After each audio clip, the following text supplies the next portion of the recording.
bom dia. Meu nome é Gustavo Kuster e eu estou aqui hoje, nessa segunda-feira de manhã,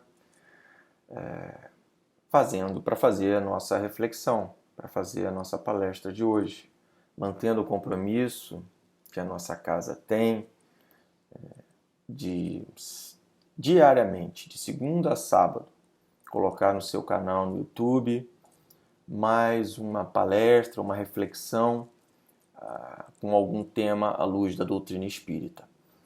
Então, para que a gente possa começar essa nossa reflexão de hoje, vamos fazer uma oração. Vamos elevar os nossos pensamentos a Jesus, colocando o Mestre na nossa tela mental, rogando a Ele: Senhor, abençoa o estudo dessa nossa manhã. Nos ajuda, Senhor, através da Tua imagem, a nos conectarmos com os guias, com os mentores espirituais do nosso Rita de Cássia, para que nesses momentos eles possam envolver a cada um de nós nas suas melhores vibrações, nos ajudando a nos desconectarmos, por alguns momentos que sejam, das nossas questões pessoais, transcendermos um pouco a nossa realidade material e refletirmos sobre a mensagem de Jesus, sobre os ensinamentos dos Espíritos, com um pensamento mais próximo do Espírito imortal que somos. Que seja, Mestre querido, na Tua bênção, na sustentação dos guias e dos mentores espirituais do nosso Rita, que nós possamos, de nossa parte, iniciar o estudo dessa manhã com paz e serenidade em nossos corações. Bom, mais uma vez, bom dia a todos e que a paz de Jesus, o amigo incondicional das nossas vidas, esteja conosco agora e sempre. O tema proposto pela direção da casa para a reflexão dessa manhã vem lá do Livro dos Espíritos, questões de número 1 até a número 13. E é quando Kardec vai perguntar aos espíritos e tratar com os espíritos de alguma forma sobre Deus. Obviamente que todos os livros da codificação e nas perguntas de uma forma geral, a questão de Deus ela está intrínseca, né? Não tem como. Porém, nessas questões especificamente, Kardec vai perguntar aos espíritos sobre Deus. Enquanto eu lia essas questões e pensava na forma de abordá-la com vocês, me lembrei de uma passagem de Jesus que Mateus narra no capítulo 7 do seu Evangelho.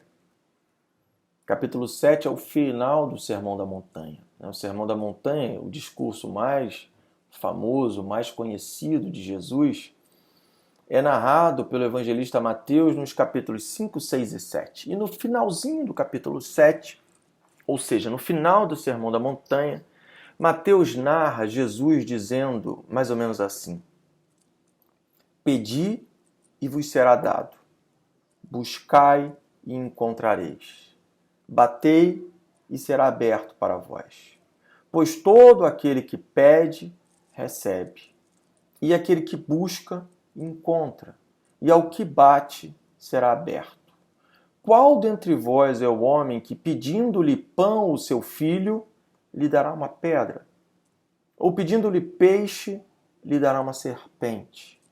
Então, se vós, que sois maus, e sabeis dar coisas boas aos vossos filhos, quanto mais vosso Pai que está nos céus.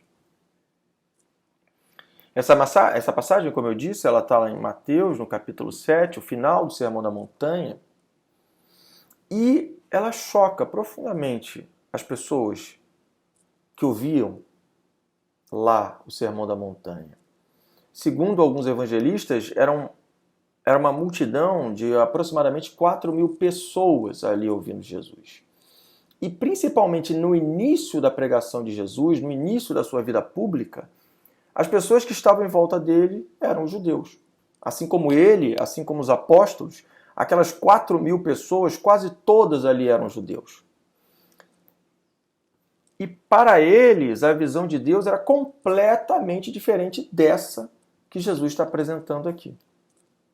Essa é uma passagem que ao longo dos séculos ela foi usada para gerar em nós uma ideia de que se eu peço, eu recebo. Basta eu pedir que Deus, o universo, as leis do universo, como eu quiser entender, vão me dar. E se eu não estou recebendo, é porque eu não estou pedindo direito. Existem alguns pensamentos religiosos que usam isso quando falam com os seus seguidores ou com as pessoas que estudam esses pensamentos religiosos, que se você não está recebendo é porque você não está pedindo direito. Existem até alguns filmes ou livros que abordam isso. Um que, alguns anos atrás, uns 10, 15 anos atrás, fez bastante sucesso, era o tal de O Segredo, em que ventilava a ideia que o grande segredo do universo era você pedir que você recebe.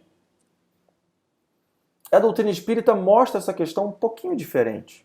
Sem a menor sombra de dúvida, a doutrina espírita vai esclarecer a questão da sintonia, nessa relação de pedir e obtereis. A sintonia é uma peça-chave, mas quando ela vai analisar essa passagem, ela vai transcender essa visão tão materialista ainda, quando lemos Jesus. Porque é o que muitas das vezes as pessoas usam para traduzir essa passagem, uma visão extremamente materialista. Pede e obtém. E esse pede e obtém, grande parte das vezes, se reduz ao mundo material.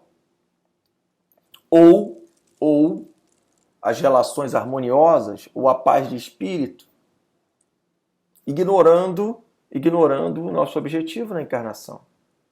Dito por Jesus no seu primeiro discurso, Marcos capítulo 1. Transformai-vos, pois é chegado o reino de Deus. E por esse transformai-vos, que tem origem na palavra grega metanoia, traduzida como metanoia, é a profunda transformação na forma de pensar, de sentir e de viver. Esse é o grande objetivo. E a transformação ela só se faz no meio do desafio. Mas a gente vai explorar isso um pouquinho mais para frente. Mas essa passagem especificamente, ela tem duas grandes ideias por trás dela. Primeiro, a ideia de ação e reação. Pede que recebe, busca que encontra, bate que será aberto. É uma relação de ação e reação. É Jesus dizendo o seguinte, olha, para que algo aconteça, é necessário que você se movimente. Essa é a primeira ideia de ação e reação trazida por Jesus. Muito antes até da lógica da doutrina espírita. Óbvio, né? 1800 anos antes, pelo menos. Então, é uma ideia de, para que algo aconteça, você precisa se movimentar. E nesse movimentar, a gente pode entender que o não movimento é uma opção, uma vez que eu tenho a opção de não me movimentar. E a outra ideia que ele vai trazer é a forma de enxergar Deus. Jesus muda por completo para aquelas pessoas a forma de enxergar Deus. Na verdade, esse era o foco da pregação de Jesus. Se a gente olhar com atenção o Novo Testamento, a gente vai ver que a pregação de Jesus tinha um foco, que era apresentar para aquelas pessoas, na sua grande maioria, na relação com Jesus vivo, era apresentar um Deus que eles desconheciam. Era apresentar um Deus desconhecido por grande parte daqueles judeus, que visualizavam um Deus personalista, um Deus que tinha escolhidos, que tinha favorecidos, um Deus em que eu havia sido criado como imagem e semelhança desse Deus. Por isso que Jesus choca, e choca a tal ponto que ele tem que dizer no meio do Sermão da Montanha, no início da segunda ou da terceira parte do Sermão da Montanha, ele tem que dizer o seguinte, olha, eu não vim destruir a lei. Porque os judeus que ali estavam, aqueles aproximadamente 4.000, começam a olhar para ele no Sermão da Montanha e dizer, olha, esse cara está derrogando tudo que a gente aprendeu de Moisés e dos profetas. E ele vai dizer, olha, eu não vim derrogar a lei. Eu não vim alterar o que os profetas disseram. Eu vim dar cumprimento. A questão era que, misturado com tudo que os profetas disseram, estava tudo que os homens incluíram ali. Então tinha ali a visão, sim, dos 10 mandamentos de Moisés, mas tinha uma série de outras coisas ali misturadas no meio, que eram as visões que os homens tiveram daquela época dos 10 mandamentos e as interpretações. E até mesmo depois, outros entendimentos que os homens tinham e que diziam, isto aqui é a lei de Deus. Mas, na verdade, era a visão de um homem sobre. E essa questão da reconexão com Deus, ou essa questão de enxergar Deus, é tomada por Jesus como foco da sua pregação, e um exemplo disso está no próprio Sermão da Montanha. A primeira bem-aventurança, porque a bem-aventurança é o início do discurso, a primeira bem-aventurança que Jesus fala é sobre isso. Quando ele fala, bem-aventurados os pobres de espírito, porque verão a Deus, o pobre de espírito, naquela época, para o judeu, não era o pobre material. O pobre de espírito para o judeu naquela época era o homem que havia se desconectado de Deus. E a história da desconexão de Deus para o povo hebreu, ampliando mais a questão, surge lá com Adão e Eva, no simbolismo de Adão e Eva. Quando eles, ao tomarem da árvore do conhecimento, que a gente pode entender como a ciência, ao tomarem dessa árvore, eles se entendem autossuficientes. Ou seja, é o homem conseguindo explicar todo o movimento do universo, toda a vida material, dizendo, eu não preciso de Deus, Deus não existe. Ou ainda colocando Deus num lugar apenas religioso, isolado, em que eu tenho meus momentos religiosos, e aí eu interajo com Deus, e no resto tudo sou eu comandando a minha vida no mundo. Logo, essa fala de Jesus, né, e concentrado lá no Sermão da Montanha, seja nesse início, quando ele vai chamar a atenção que o pobre de espírito, ou seja, aquele que, apesar de entender que é senhor da sua vida, que é responsável pelas coisas que acontecem à sua volta, apesar disso tudo, ele entende que acima dele há Deus, há leis que regem todo o universo e que são superiores à sua capacidade, inclusive em algumas situações, este é o pobre de espírito e este verá Deus. De certa forma, os espíritos, no Evangelho segundo o Espiritismo, capítulo 7, se não me engano, bem-aventurados os pobres de espírito, item 11, eles vão escrever assim para Kardec, o espírito Lacordaire. Ele vai escrever assim para Kardec. O Cristo vos legou a sua doutrina, deu-vos o exemplo de todas as virtudes, e tudo abandonastes, exemplos e preceitos. Concorrendo para isso, com as vossas paixões, fizestes um Deus a vosso jeito. Segundo uns, terrível e sanguinário. Segundo outros, aliado dos interesses do mundo. O Deus que fabricaste é ainda o bezerro de ouro, que cada um adapta aos seus gostos e às suas ideias. Que cada um proceda pouco a pouco à demolição dos altares que todos ergueram dentro de si mesmos. O que os espíritos estão dizendo aqui para Kardec quando eles vão analisar bem-aventurados os pobres de espírito? Eles estão chamando a nossa atenção de que, assim como após Moisés, os homens começaram a construir em cima daqueles 10 princípios básicos trazidos por Moisés, uma série de outras questões para adaptar Deus ou as leis de Deus simbolizadas ali naqueles 10 preceitos de Moisés, as suas vontades e as suas necessidades, o mesmo foi feito com a mensagem de Jesus. Pegamos aqueles ensinamentos e começamos a interpretar aqueles ensinamentos de forma a adaptá-los às nossas vontades. E muitas das vezes fazemos semelhante com a doutrina espírita. Pegamos os ensinamentos dos espíritos e os interpretamos da forma como nos é mais conveniente. Ou seja, eu não entro dentro do espírito, ou melhor dizendo, eu não pego a doutrina espírita e a coloco dentro de mim e faço a transformação que essa doutrina me propõe a fazer, ou, obviamente, na sua essência, o cristianismo, porque a doutrina espírita é uma mensagem cristã. Eu faço o contrário.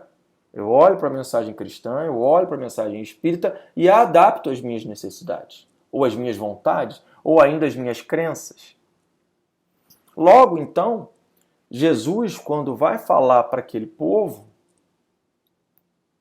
de certa forma é isso que os choca, porque eles eram acostumados a um Deus que era uma pessoa, de tal forma que eu era a imagem e semelhança desse Deus. Era uma visão totalmente teísta de Deus. Deus era um Deus vingativo, era um Deus que tinha prediletos, tanto é que tinha um povo eleito. Era um Deus que operava favores, por isso eu fazia sacrifício a Deus. É um Deus que queria, obviamente, era um Deus que criava dependentes. E aí agora a gente acabou de fazer a virada do Ano Novo, né? Nessa simbologia, né? Em que quando a Terra completa o ciclo em torno do Sol, os 365 dias, o ciclo completo em volta, e vamos iniciar um novo ciclo. E aí nesse novo ciclo nós criamos esse simbolismo do Ano Novo, que é muito interessante, de certa forma. Porém, que acontece todas as manhãs quando acordamos, né? Eu não preciso esperar o dia 1º para começar as transformações que eu quero fazer. Mas nesse simbolismo, né, é interessante como que nós ainda hoje mantemos essa ideia de troca arraigada dentro de nós. As simpatias de Ano Novo, a simpatia espírita. Nesse Ano Novo a gente viu tanto meme, né? Agora a palavra da moda aí são os memes, nos grupos de WhatsApp. E aí, às vezes, amigos, sabendo que você é espírita, perguntam: Gustavo, qual é a simpatia espírita pro Ano Novo? Eu falei: é não ter simpatia. E eu brincava dizendo: não pense que tem cor certa, porque se tivesse cor certa, a gente não teria tido Covid esse ano, né? Porque nenhuma cor deu certa. Porque não há simpatia. Não há troca com Deus. Não há troca com a lei do universo. A relação não é de troca. A relação não é de favor. Não é uma cor de uma roupa, não é a comida, não é a flor, não é isso que vai agradar. Não há um altar para ser agradado, Deus. Essa visão, quando nós trazemos, seja de troca na época do Ano Novo, seja de promessas, seja de que for, é uma visão que antecede Jesus. É uma visão lá da época mosaica, 4.000 anos atrás, quando o homem achava que tinha que agradar a Deus. É uma visão anterior a Moisés. É uma visão que está lá na Gênese, quando a gente vai ver a origem do povo hebreu. E aí a gente vai ver Caim, Abel, nessas figuras todas no seu simbolismo, numa relação de troca com Deus. Quando surge Jesus e ele vai trazer essa passagem que eu li na abertura, pedi e obtereis, ele está querendo quebrar essa ideia de que é troca. Está dizendo assim: olha, não é. O Pai, Deus nessa figura, que pela nossa dificuldade nós assim enxergamos, ele não dá pedra a um filho que tem fome, nem serpente. Ele vai dar o alimento. E aí, para ele quebrar essa ideia, ele traz esse pensamento e, ao longo dos anos, nós fomos, como sociedade e como cristãos, ou como sociedade cristã que foi se formando, indo para o outro oposto. Então pede tudo que tudo te será dado. E se você não está recebendo é porque você não está pedindo direito. Na verdade, o que Jesus vai querer trazer para nós, e mais adiante a doutrina espírita, como um resgate desse cristianismo esquecido, vai nos trazer, é que a ideia principal é que, é uma relação impessoal com Deus. Eu não sou imagem e semelhança de Deus. Todos são criaturas de Deus. Todos, sem exceção. Deus é um ser. E uma ideia principal por trás disso: há leis que regem toda a vida no universo. Não há um grupo de espíritos, como aí agora já trazendo para a doutrina espírita, às vezes a gente imagina, que ficam com um bloquinho na mão anotando o que eu faço ou o que eu deixo de fazer. Na primeira pergunta do Livro dos Espíritos, que é a que nos cabe a reflexão dessa manhã, quando Kardec pergunta assim, que é Deus? Quando ele faz a pergunta, que é Deus, ele já está abrindo a possibilidade para qualquer tipo de resposta. Tanto para uma figura pessoal, ou seja, para um Deus teísta, essa imagem dessa personificação de Deus, em que eu sou a imagem e semelhança dele, quanto para uma visão teísta, ou seja, um ser impessoal, algo. E a resposta dos Espíritos ela é clara. Deus é a inteligência suprema. Quando ele coloca esse superlativo, né, Deus é a inteligência suprema, mais adiante, quando a gente for ler a 13, questão 13, a gente vai ver isso, ele está querendo primeiro trazer a seguinte ideia, Deus é a inteligência suprema. Me falta palavra para traduzir. Então eu vou ter que usar as palavras humanas. Então, inteligência suprema. Não há inteligência maior. É a causa primária de todas as coisas. Origem de tudo. Tudo no universo. Tudo, absolutamente tudo, tem origem em Deus. De maneira muito simples, mas profunda e belíssima, Francisco de Assis vai exaltar essa condição, né, de causa primária de todas as coisas. Quando ele vai falar do irmão Sol, da irmã Lua, do irmão Cachorro, do irmão Pássaro, do irmão Ar, do irmão Vento. Quando ele está falando do irmão Vento, irmão Ar, né, o irmão Céu, o irmão Lua, ele está, de maneira poética, belíssima, falando que Deus é o Criador de todas as coisas e que, portanto, deveríamos ter um sentimento de irmandade com todas as coisas, inclusive com a natureza, e não continuarmos a nos achar como seres privilegiados, ou seja, a raça, né, a espécie humana, corrigindo, a espécie humana é a espécie favorita. Abaixo dela tem a espécie animal, mais abaixo ainda a espécie vegetal e ainda mais abaixo ainda a espécie mineral. Não. Na visão que a doutrina espírita nos traz, que é uma visão deísta, todos somos criaturas de Deus. Não há favorito, não há predileto. Agora, é complexo, porque esse é um conceito que está arraigado em nós. Muitas das vezes a gente se pega dizendo assim, Deus sabe o que faz na minha vida. Conquanto tenha quando falamos isso, ou possa haver quando falamos isso, ou usamos esse jargão, uma ideia de confiança ou de otimismo, muitas das vezes por trás desse jargão tem também uma ideia de que eu não comando a minha vida, de que entrega a tua vida na mão de Deus que Ele vai te guiar. O que Deus preparou para você, ninguém tira. A vontade de Deus é sempre a melhor. Tem um autor que eu gosto, que é o Boberg, José Lázaro Boberg. Ele tem um livro muito interessante, né? Seja Feita a Sua Vontade, é o nome do livro.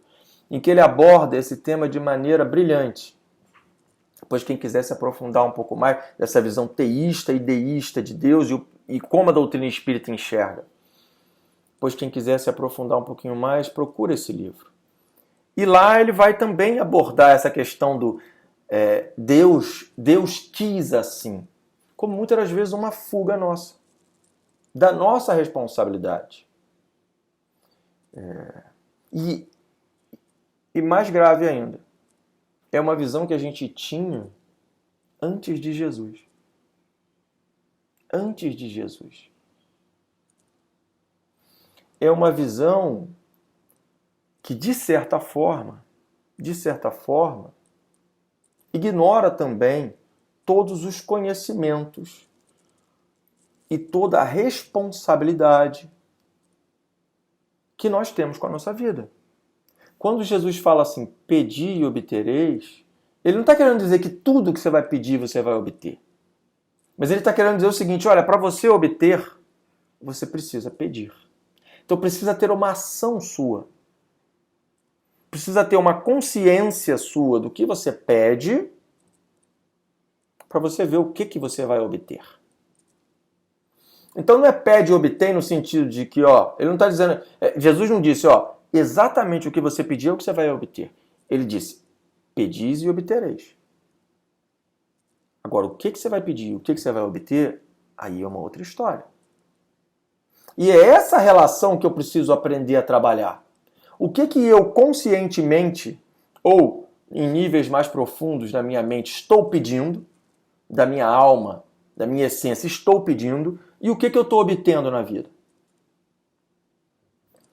Essa coisa do pedir e obtereis é engraçado, né? Porque eu tenho uma história, eu acho que eu já contei essa história N vezes, mas eu adoro contar ela, vou contá-la de novo. A minha avó, por parte de mãe, ela era espírita.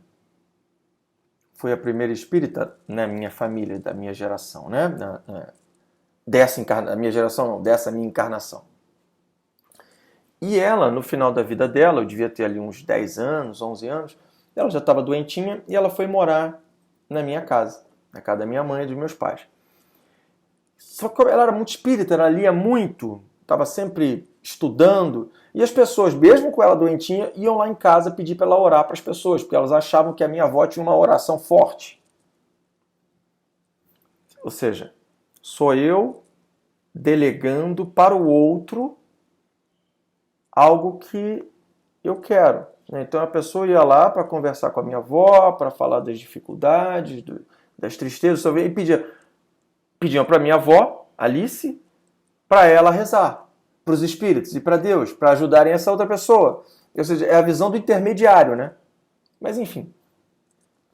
Então eu cresci vendo isso, e eu me lembro que uma vez eu fui fazer uma prova de matemática, eu tinha uma professora terrível, tia Rosa. Ela era terrível e eu era péssimo em matemática. E aí eu fui sair para, acho que terceira série, quarta série, alguma coisa assim. Virei para minha avó e falei assim, vó, reza para mim, para dar tudo certo na prova. Aí a minha avó virou para mim e falou assim, meu filho, você estudou? Aquela pergunta já me tirou do sério. Eu falei, vó, eu tô pedindo para a senhora rezar. Ela falou, meu filho, você estudou? Porque eu tinha dito para ela assim, se Deus quiser vai dar tudo certo. E aí ela me disse, Deus sempre quer que dê tudo certo. Agora é preciso saber se você fez a sua parte. E aí eu fui embora chateadíssimo com a minha avó, porque a minha avó não quis rezar para mim, né? Eu falei, reza para todo mundo, por que não vai rezar para mim? Mas na verdade o que ela estava querendo me ensinar ali era uma outra coisa.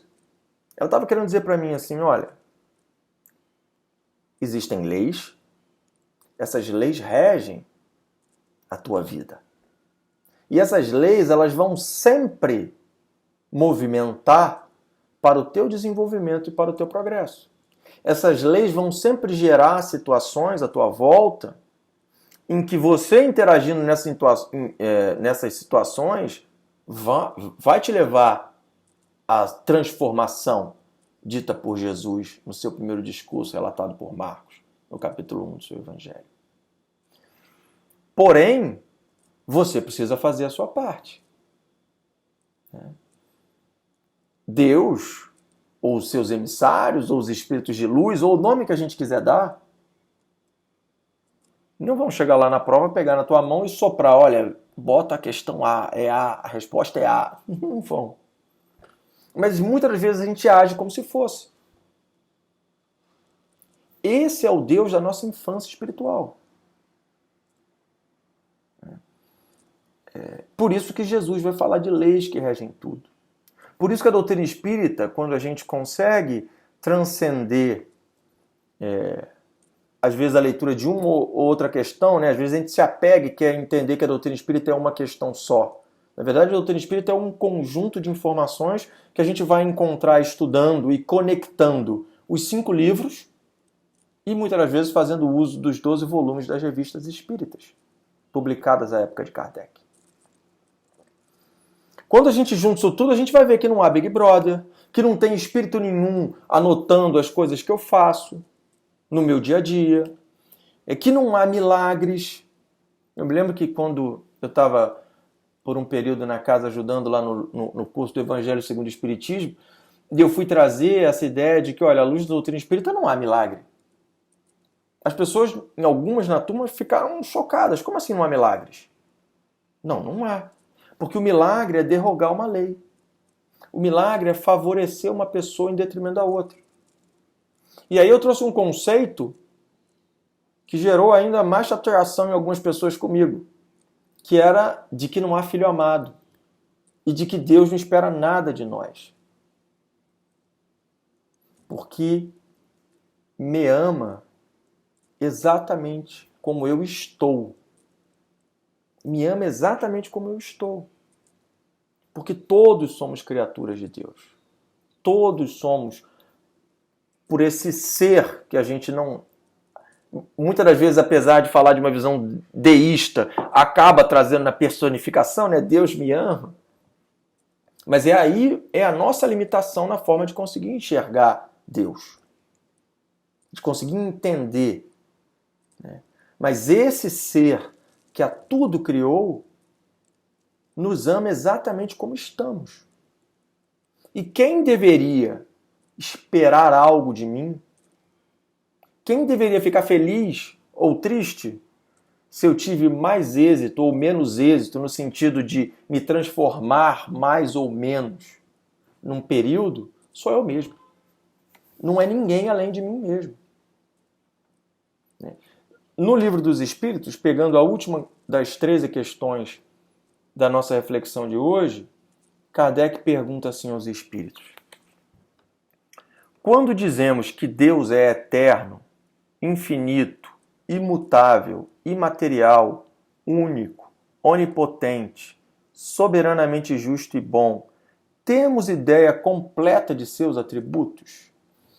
Ora, por mais que Kardec, ao desenvolver a doutrina espírita, vá quebrar essa ideia de que somos a imagem e semelhança de Deus, vá quebrar essa ideia teísta de Deus, na própria pergunta é difícil transcender isso. É difícil enxergar Deus como um ser em que eu não sou a imagem e semelhança. E a própria pergunta mostra isso. Kardec fala, atributo de Deus. Nós temos atributo. Deus é um ser. Algo. Mas, na própria pergunta, ele mostra a nossa dificuldade. E a resposta dos espíritos vai exatamente nesse sentido. Olha o que os espíritos vão dizer para Kardec. Do vosso ponto de vista, ou seja, no seu momento evolutivo, da forma como você consegue entender, sim. Porque credes abranger tudo. Sabei, porém, que há coisas que estão acima da inteligência do homem mais inteligente, as quais a vossa linguagem restrita, as vossas ideias e sensações, não tem meio de exprimir. Então ele ainda coloca um outro detalhe, um outro limitante, que é a nossa capacidade de expressão, para traduzir algo que na nossa linguagem é intraduzível. E aí eu vou dar atributos. Como no passado, antes de Jesus, fizeram os profetas, Moisés, e como Jesus também fez. Jesus vai criar a ideia de um pai, para dar um atributo, um pai amoroso, tentando quebrar aquela ideia de um ser vingativo, de um ser que tinha escolhidos. A doutrina espírita, a seu tempo, vai tentar dar um passo além. E, conquanto em diversos textos a gente vai ver o espírito ou os espíritos falando pai, mas na essência da mensagem da doutrina espírita ela vai transcender, vai falar de um ser. Ainda na nossa limitação, como eles estão falando aqui, vai trazer a ideia da inteligência, vai trazer a ideia dos atributos, perdão. Mas muito mais por conta da nossa limitação e da limitação da nossa linguagem para exprimir, do que efetivamente traduzindo realmente o ser. Mas percebe que desde antes de Moisés, a gente está num processo de aprendizado, de crescimento intelecto-moral e que nos permite enxergar esse ser, o nosso Criador, cada vez de uma forma mais próxima do que realmente é. E aí eles continuam. A razão, com efeito, vos diz que Deus deve possuir em grau supremo essas perfeições. A razão, com efeito, nos diz, ou seja, é na nossa razão, é na nossa capacidade de entendimento. Porquanto, se uma lhe faltasse ou não fosse infinita, já ele não seria superior a tudo, não seria, por conseguinte, Deus. Então, na nossa capacidade de entendimento, a gente joga todos os atributos, que na verdade são atributos humanos, ao infinito. Porque como nós, enquanto humanos, nunca conseguiríamos atingir o infinito, apenas o ser transcendente de tudo, que é Deus, teria. Mas ainda assim a nossa visão é limitada. E aí ele termina, para estar acima de todas as coisas, Deus tem que se achar isento de qualquer vicissitude e de qualquer das imperfeições que a imaginação possa conceber. Ora, voltando então à mensagem, trecho lá do final do Sermão da Montanha. Quando Jesus está dizendo assim, buscai e achareis, né? Quando ele bota essa relação, pedi e vos será dado, batei e se abrirá, ele está colocando a vontade como chave, como mola propulsora da transformação humana. Portanto, a mola propulsora da minha transformação não é Deus. A mola propulsora da minha vida não é Deus. Deus é o ser colocado pelos Espíritos, criador de tudo, de todas as coisas, que cria uma lei que rege as relações humanas, uma lei que a gente pode chamar de lei de harmonia, eu gosto muito de chamá-la assim, que toda vez que eu desarmonizo essa lei, essa desarmonia se reflete em mim e eu preciso reharmonizar, porque eu estou desarmonizado. Mas não é Deus, nem os espíritos superiores que ficam. Bom, agora eu vou mandar isso aqui para o Gustavo como um castigo pelo equívoco que ele cometeu ou pelo desequilíbrio que ele cometeu. É uma consequência natural. Por isso não há milagre, por isso não há derrogação da lei.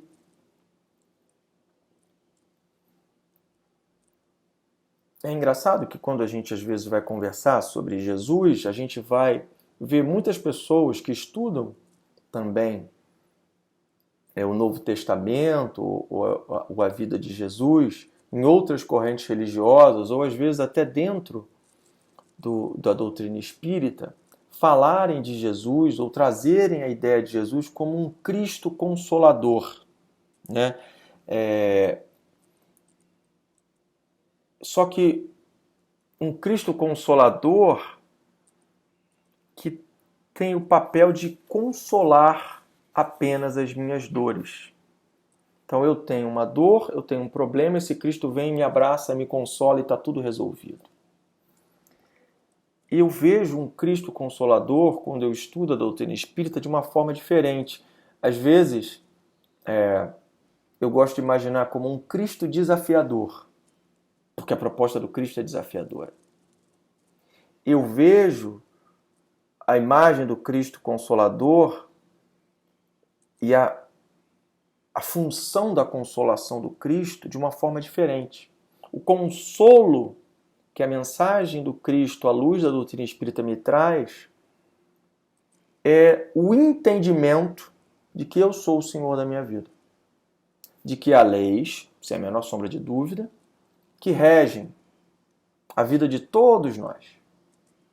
Mas que a transformação da minha vida, ela depende das minhas ações. E aí, quando eu estou falando vida, eu não estou falando de uma encarnação apenas. Eu estou falando da sequência de encarnações. Eu estou falando que existem questões que eu não vou conseguir transformar numa encarnação só. Existem limitações, e aí a gente resgata a ideia lá do pobre de espírito, que nesta minha encarnação eu não vou conseguir superar. Porque o processo de transformação de um espírito, ele é um processo de encarnações, e não de uma encarnação. E essa visão de uma encarnação e de ter que transformar tudo numa encarnação, muitas das vezes gera o que Joana de Ângeles, através da mediunidade de Divaldo, vai falar da angústia da transformação, a angústia da mudança, a culpa por não mudar.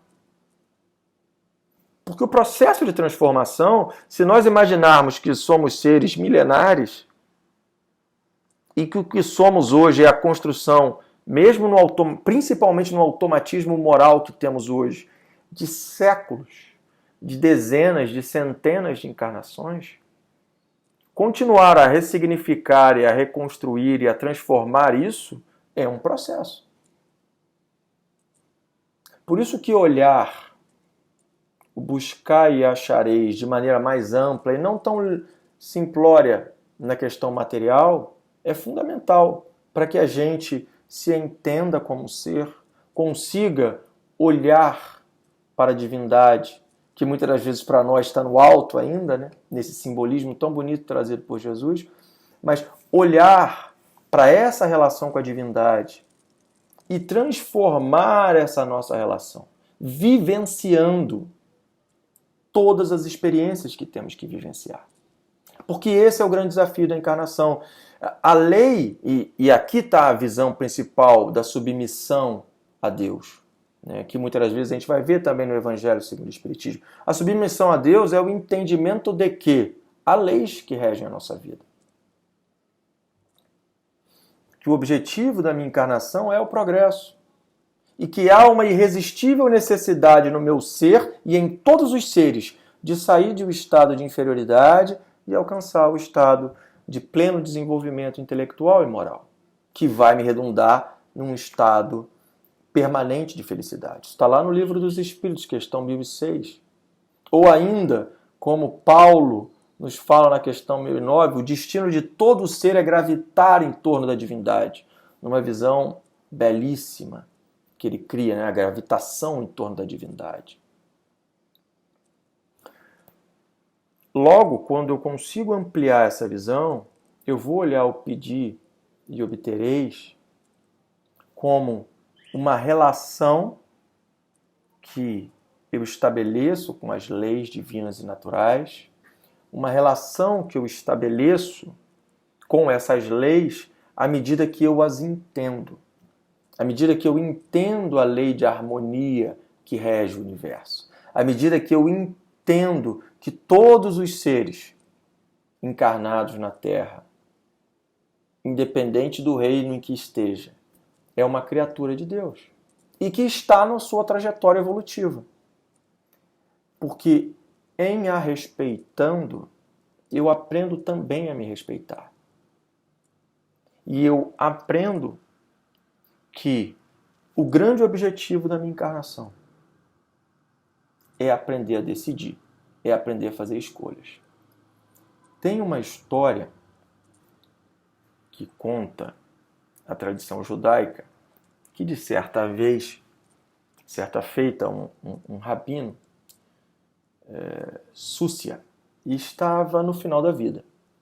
E ele estava no seu leito de morte, os seus discípulos à sua volta, quando ele vira para os seus discípulos e fala: eu estou com muito medo.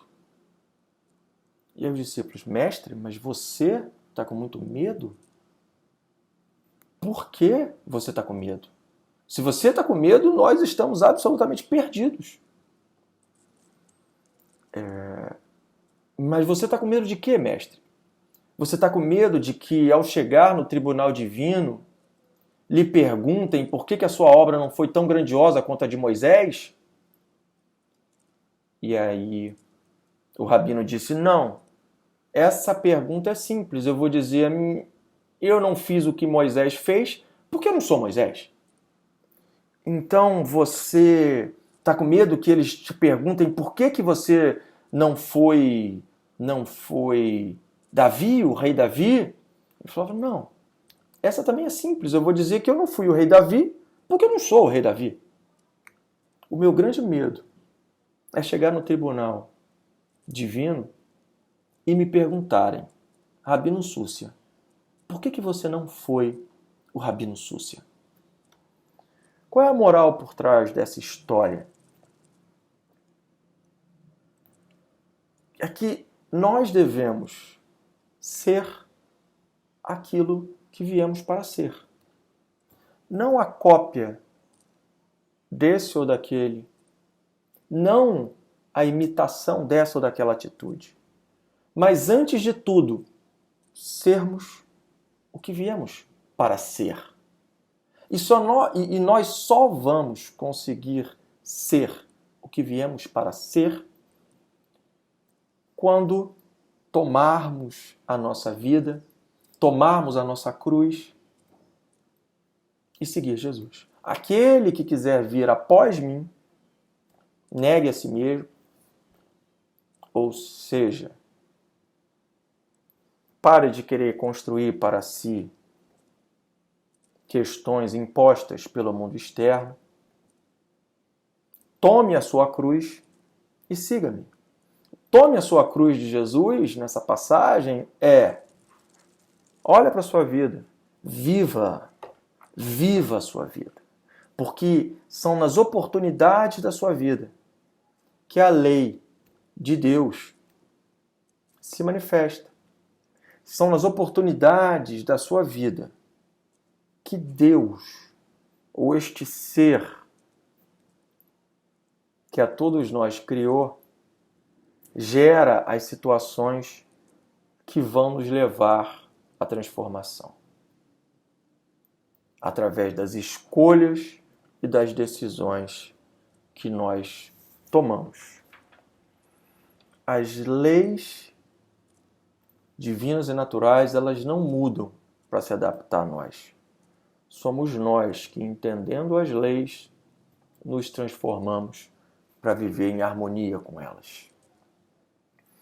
Bom, meus amigos, era essa reflexão que eu queria trazer para vocês sobre Deus, as questões iniciais do Livro dos Espíritos. Leiam as questões, reflitam, em alguma oportunidade nós voltamos a conversar sobre isso, tá certo? Vamos fazer agora a nossa oração para encerrar a nossa reflexão dessa manhã de segunda-feira.